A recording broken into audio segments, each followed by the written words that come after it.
پہنچتے ہیں، پہنچنے کے بعد حافظ ملت نے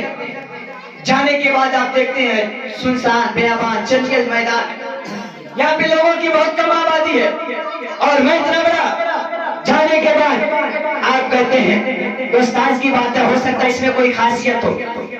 سکتا ہے اس میں کوئی بات ہو، کیونکہ آپ بھی ولی کامل،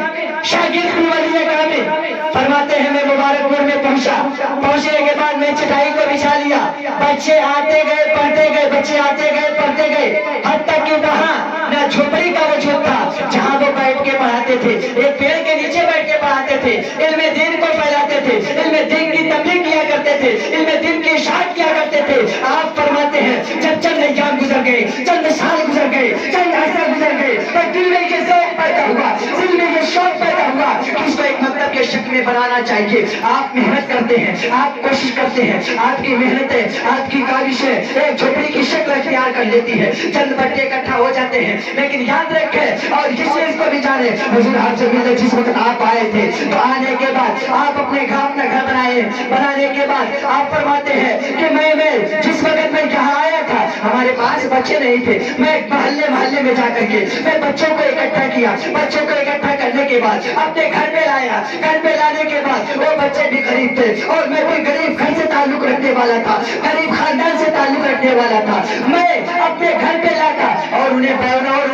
درس دیا کرتا تھا، میں تعلیم دیا کرتا تھا۔ ایک دن ایسا آیا، ایک وقت ایسا آیا کہ غریب بچوں کو اکٹھا کرنے کے بعد آپ اپنے گھر پہ کھانا بھی کھلاتے ہیں، آپ محنت بھی کرتے ہیں، کپڑا بھی دھلتے ہیں، آپ تعلیم بھی دیتے ہیں، محلے سے جب نکلتے ہیں، محلے سے جب نکل جاتے ہیں تو لوگ لگتے ہیں آپ کے چچرا کرنا شروع کر دیتے ہیں، آپ کی غیبت کرنا شروع کر دیتے ہیں۔ یہ ہے اپنے بیٹے کی پرورش نہیں کر پاتا ہے، اپنے بیٹے کی پرورش نہیں کر پاتا ہے، بچوں کو اکٹھا کر لیا ہے کہ پتہ نہیں کہاں سے تعلق رکھنے والے ہیں، نہ ان کے باپ کو کوئی جانتا ہے، نہ ان کے ماں کو کوئی جانتا ہے، نہ ان کے گھر کو کوئی جانتا ہے، نہ علاقے کو کوئی جانتا ہے۔ حضور حافظ ملت ایک مرتبہ آپ راستہ پکڑ کے گزر رہے تھے، راستے سے گزر رہے تھے، آپ کو کسی کی آواز سنائی تھی، یہی چند الفاظ تھے کہ گھر پہ کھانے کے لیے کچھ نہیں ہے اور بچوں کو اکٹھا کر لیا ہے، لڑکوں کو اکٹھا کر لیا ہے، جس کا کوئی وارث نہیں ہے، جن کا کوئی وارث نہیں ہے، جس کا کوئی دیکھنے کرنے والا نہیں ہے،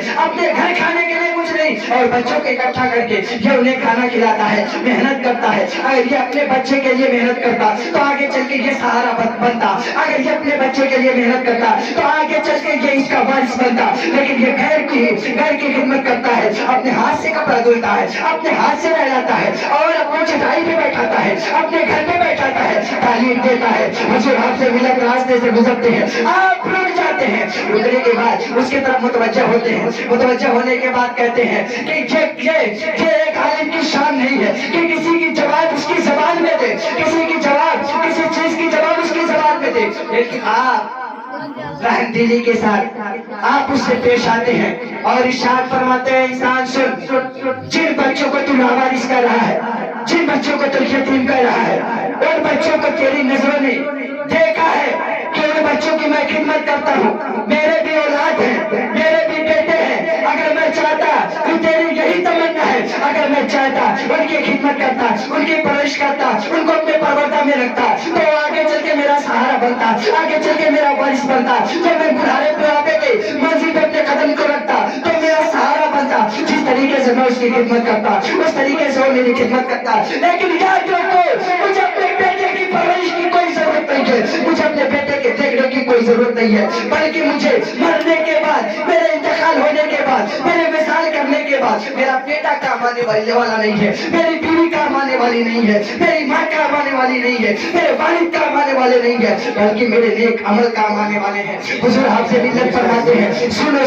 جن کو تم لاوارث کہہ رہے ہو، اگر تم نے اس کو لاوارث سنا سمجھا ہے تو یہ تیری سمجھ ہے، لیکن سن، جن بچوں کو میں تعلیم دیتا ہوں، جن بچوں کی میں خدمت کرتا ہوں، جن بچوں کی میں ہاتھ اور پیر دھلتا ہوں، جن بچوں کی میں خدمت کرتا ہوں، ان بچوں کو کوئی غیر بچہ نہ سمجھو، ان بچوں کو عام بچہ نہ سمجھو، بلکہ میں خدمت اس لیے کرتا ہوں، میں تو یہ نہیں جانتا اس کا باپ کیسا ہے، میں تو یہ نہیں جانتا اس کی ماں کیسی ہے، میں تو یہ نہیں جانتا اس کے خاندان کیسے ہیں، بلکہ سن لو میں ان کی خدمت اس لیے کر رہا ہوں کہ اپنے گھر پہ ہوں گے تو یہ اپنے باپ کے بیٹے ہوں گے، یہ اپنے گھر پہ ہوں گے اپنے ماں کے بیٹے ہوں گے، یہ اپنے گھر پہ ہوں گے اپنے دادا کے بیٹے ہوں گے، لیکن جب یہ بچہ میری درسگاہ میں ہے تو نہ میرا بیٹا ہے نہ اپنے باپ کا بیٹا ہے، بلکہ یہ مہمان رسول ہے، رسول کا مہمان سمجھ کے میں کی خدمت آئے بے شک بے شک سبحان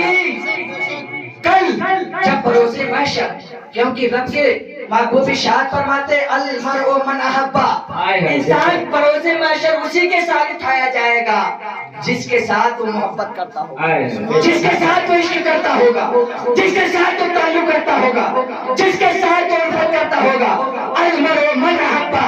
انسان اسی کے ساتھ پروسے محشر اٹھایا جائے گا جس سے وہ محبت کرے گا، اور میں محبت کرتا ہوں کسی دنیا دار سے نہیں بلکہ میں مہمان رسول سے محبت کرتا ہوں، ان کے ساتھ میں اٹھایا جاؤں گا اور ان کے ساتھ میرے سرکار ہوں گے، سرکار کے سامنے میں اٹھایا جاؤں گا، سرکار کے صحبت میں اٹھایا جاؤں گا، سرکار کی جماعت میں اٹھایا جاؤں گا۔ اب اس کو اندازہ لگاؤ اس کا مرتبہ کیا ہوگا۔ اور دیکھیں بس یہیں تک بات نہیں ہے، اگر آپ غور کریں ریسرچ کریں تو انسان ایک مولوی پورے گاؤں کی ذمہ داری لیتا ہے، ایک مولوی۔ اب میں کچھ نہیں کسی کا کھینچ رہا ہوں،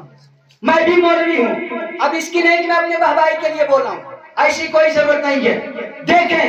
ایک مولوی پورے گاؤں کی ذمہ داری لیتا ہے، حتیٰ کہ بہت جگہ ایسا ہے ایک علاقے کی ذمہ داری لیتا ہے۔ ایسے تھے حضور حافظ ملت، حضور حافظ ملت نے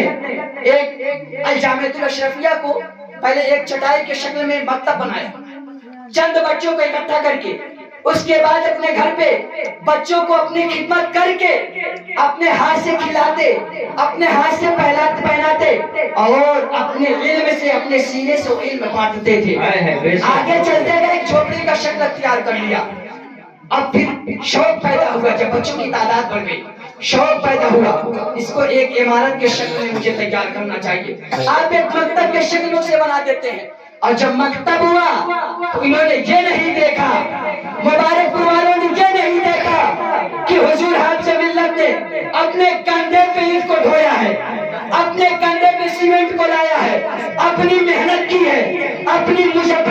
کاوشیں کی ہے، تو یہ مکتب کا شکل اختیار کیا۔ کل کے لوگ صوفی تھے، صوفی فی سبیل اللہ کام کیا کرتے تھے۔ حضور حافظ ملت علیہ رحمۃ اللہ رضوان ایک مکتب کا جب شکل آپ نے اختیار کر لیا تو کچھ لوگوں کو ذمہ دار بنا دیا، کیونکہ یہ اکیلے چلانا بہت مشکل کام ہے، آپ نے ذمہ دار بنا دیا۔